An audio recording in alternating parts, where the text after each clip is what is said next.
Hi ladies and gentlemen, hope you're good, hope you're well. This is your weekly Star Atlas recap with myself, Steve, and I've got a couple of things I want to share with you today. So, I was in the Mud faction, I still am, and so what I've done to bolster that is I've now joined a guild. I'm in Aethia, so for anybody that's interested, I've joined the Aethia guild. I'm into the crafting, shipbuilding side of things, so moving forward, I'm going to be able to present a lot of information around the guild that's public available. I'll be recapping that.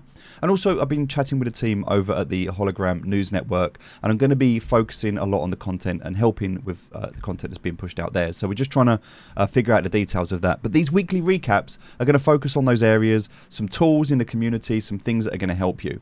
But I want to start with this.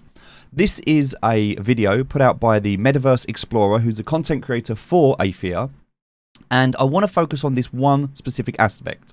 I'll put the link in the video so you can watch it below. He's done a good recap of everything that's going on at the moment, and he's done some incredible videos in the past. And so what I'm interested in at the moment is this post by Michael Wagner, CEO of Star Atlas, who says, everything you're mining and crafting in labs is forward compatible for the future release.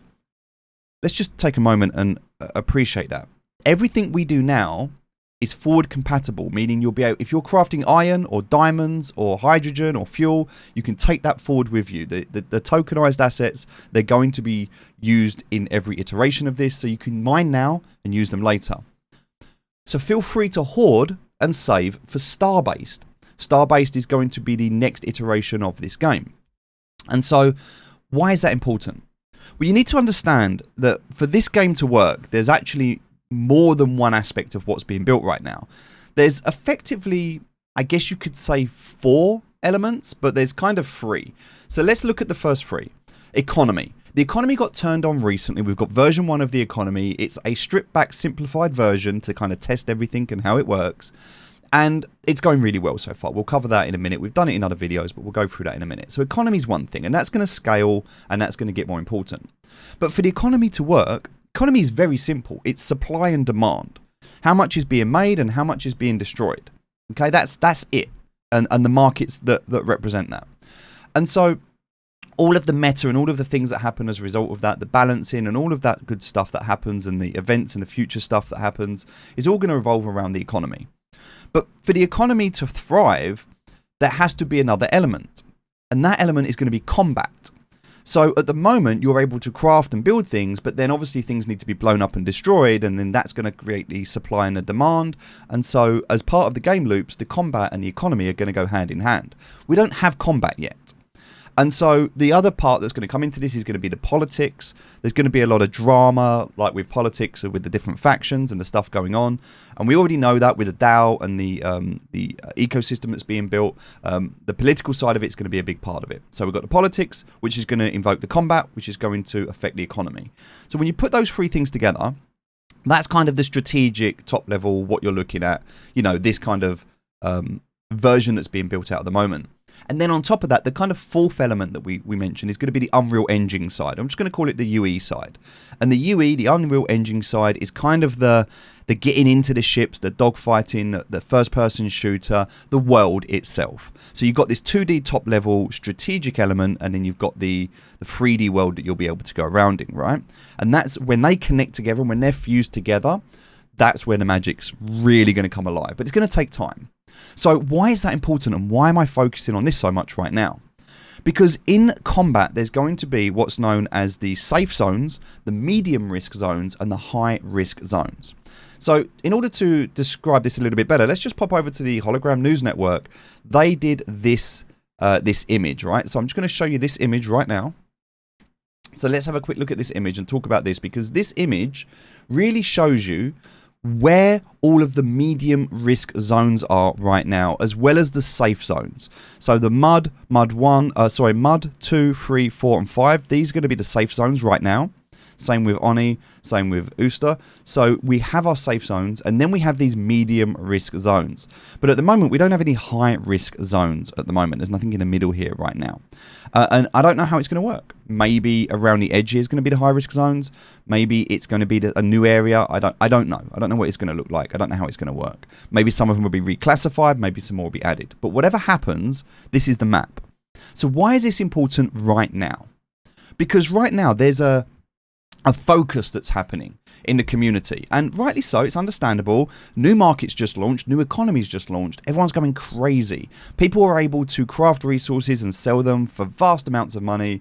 The new players, the smaller players, the people that were able to sell these SDUs at like a, an inflated rate, or these golden tickets that were selling for a couple of dollars each, people were just buying them at the start. And what we've seen is throughout price discovery, the price has started to come down, and we're really starting to see that now. We're really starting to see that right now. This weekend, we're starting to see the price of SDUs, which is the most important unit for crafting at the moment, has just broken under the 1 cent mark. It's currently sitting at about 0.008. Okay, and now as that continues to come down and it finds wherever it's going to be for its floor, its stability, wherever that becomes, everything's going to start to level out and find its home, and we're going to see some play. But overall, things are going to start to bottom out now. So we need to switch gears. We need to change things up. Now, how do you do that? What does that mean? Well, in terms of moving forward, we know combat will come into the game, which means that the medium risk zone puts you at a medium risk. So my understanding of this, and it may change, but this is from what I was led to believe, is if you're in your safe zone, which is going to be a low richness level and some basic core crafting, you're going to be safe. Nobody can attack you. You can't attack anyone. That's great. There's no war. There's no combat. In the medium risk zone, combat is enabled. Now, if you get blown up or your fleet or your ships get destroyed, you'll just have to respawn them. It will be like hitting that self-destruct button. You'll lose your cargo, you'll lose your ships, and you'll have to respawn them back at your base for a price. All right, that's what's going to happen. No big deal. In the high risk zone, if you lose your ship, you don't get to respawn it. It's gone. That's it. It's burnt. The NFT is burnt. It's gone. It's destroyed. Either stolen or destroyed, whatever it is. But that is going to be the high risk, high reward zone where you will lose your NFTs in that area. So there are no high risk zones at the moment, so we don't need to worry about that. But let's look at these medium risk zones. There are a lot of resources that you can currently farm with no combat. So why is that important? Because right now what's happening is people have this mindset that because the markets have been overinflated, they're just going to craft, or they're just going to sell, and they're going to try and make some quick money. But look at what's going to happen in the future.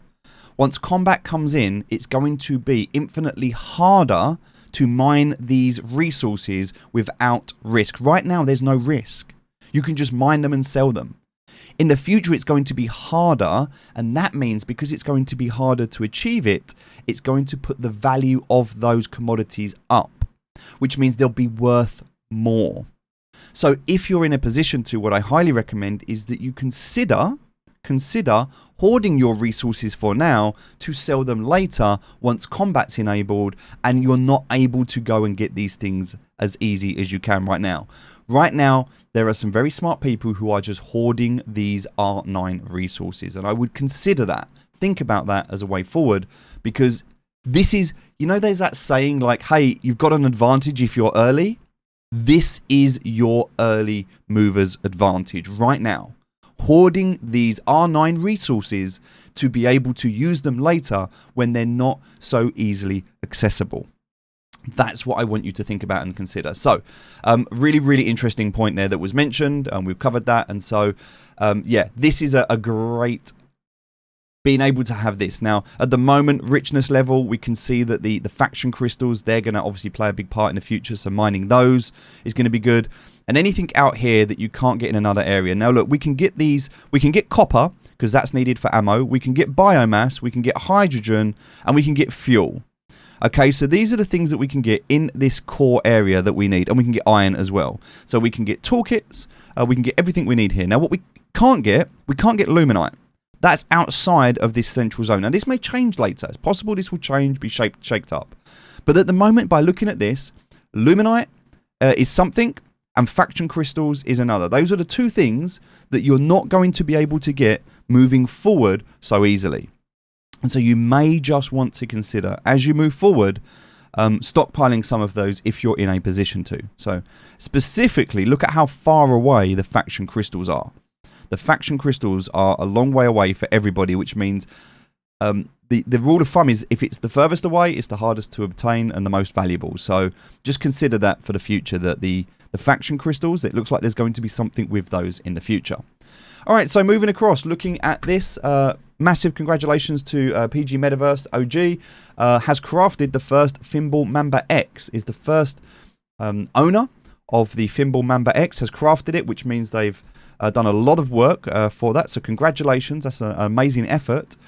So let's just break that down and have a look at what that looks like, shall we? Archetype, somebody who I think is doing an incredible job here at the moment, Archetype, is making these designs. So if you're crafting and you're interested in crafting, you can come along here, you can see these beautifully created designs. They show you all of the resources that are required and then how you can craft those and what those look like as you're moving forward. And so this is everything that's required to make that Thimble Mamba X, including 67,000 SDUs, which is insane. So yeah, congratulations for crafting that. Now, if you want to understand and you don't want to use this visual side of it, there's actually something that's been made here called evi.com, atlas.evi.com, and this is crafting. So you can click on this and you can, now this is exactly what I did on my website when I created a list of all of the things and showed you the table. But they've done that here as well. Now, the difference is you can still grab these if you want to. So you can grab these and just copy and paste them into a Google Sheet or something like that. But the idea here is you can choose the item that you want, and then you can see everything you need in terms of raw materials, components, and compounds. You can also, by clicking over here, see this really interesting and quite beautiful crafting tree. So if I wanted to make a electronics, I would need polymer, which needs carbon and hydrocarbon and copper, and yeah, so you can obviously see what's required as a part of this. And if you click on it, it will hold it in place. Now, the only thing missing here is the ratios, which would be awesome if they added the ratios in. So we need like a little 2-to-1 or a 1-to-1 that shows you like how many of these you need to make this. That would be awesome. And then maybe later we could have a little box here. That would be the icing on the cake, where you can put in the resource that you want, how many you want to craft, and it tells you what you need for that. That would just be the... but this is awesome. It looks really good. And so, yeah, congratulations for this. A great tool. Again, I'll put it into the description below if you need it. All right, so moving on. Golden tickets at the moment. Everybody's focused on the golden tickets and the what's going to be available for that. There's a lot involved in crafting these. There's a lot. And this is the idea, is to get you thinking about all of the different things that are available. And it's a very small amount that you need, but it's a lot of stuff. So it kind of gets that crafting tree going, gets the economy kicked in, which is nice. But you have to think about the prizes that are going to be out of there and how many people have these golden tickets. You might want to craft them, you might not. It really depends on you as a person. But yeah, golden tickets for the foreseeable future are going to be what people are focusing on. But I would strongly suggest and consider holding on to some of these, because these resources maybe are going to be more... I mean, if you win with the golden ticket, great. But if you don't and you spend those golden tickets and you don't have the resources or anything to show at the end of it, then you might be in a better position to just hoard. Depends on your luck. Next thing to talk about here just quickly is the Aethea marketplace update. They've put this onto flipsidecrypto.xyz. This is all of the R9 prices. So here we can see all of the prices in R9, all of the R4 prices, whether they are in score or whether they are in labs, and everything that's here as a result of this you'll be able to see, including ship prices. All of this data is here. There's a lot of stuff. Also inside Sage Labs, you've got the mining. You can see everything that's happening. You can see the cargo. So much data in here. So much stuff for you to be able to see. But yeah, the price is really, really good for you to be able to see what's going on with the R9 prices and everything there. And there's actually another one they've just released now, which is actually going to show you on top of this, the Star Atlas economy, where you can look at R4 in terms of fuel, food, ammo, and tools. And they've done here, so this is the score, the Sage, the daily supply. So we can see supply, we can see demand, and we can see any surplus as a result of that, and some graphs that show you what's going on here. So incredible tools. Again, I'll post those in the videos for you, but definitely bookmark them, keep an eye on them. They're phenomenal tools to be able to use and cover pretty much everything you're going to need. All right, so let's just have a look here. This is 10 days since it launched. And as a result of that, there's now been 235,000 USDC in referral volume. So this is StarPath, by the way. This is the referral program. So 235,000 US dollars in referred volume. 1,000 new members, and 18,000 US dollars, and 13.5 million Atlas has been given to referrers. So the referral program's kicked in, it's live. And so I'll put my referral link in the bottom. You get 10% discount for the first 90 days. And also then I get also a percentage of anything that you buy as a result of that. So if you're a whale and you're coming into the game and you're hearing about it here first, please use my link. Yeah, awesome. That's a really good thing with StarPath. So the referral system now live and kicked in as well. So really, really good to see that. And already some people making some good money off the back of that by bringing in their networks. All right, so let's just look at this. Now, this is talking about Starbased being deployed in the future. So Starbased being the next iteration of the game. If we look at the moment, we've got StarPath, which is a referral system, and we've got Starbased, which is like the next iteration of where we are right now with labs. So Sage Labs is like the testing labs, right? We had Escape Velocity, which was the stress test, the movement test. Escape Velocity was the test. Sage Labs is the labs where we're testing all of the economy, and then Starbased is going to be the moving forward. There's going to be some really cool features here where they really build out this web version of the game. So one of the things here says, how will inventories carry over in the future? So how will you carry over inventories in Starbases, specifically in the medium risk zone? Say we've got stockpiles in a medium risk zone. What happens when Starbase construction is turned on? Will factions still retain ownership of their medium MRZ bases per their current layout and then defend from there?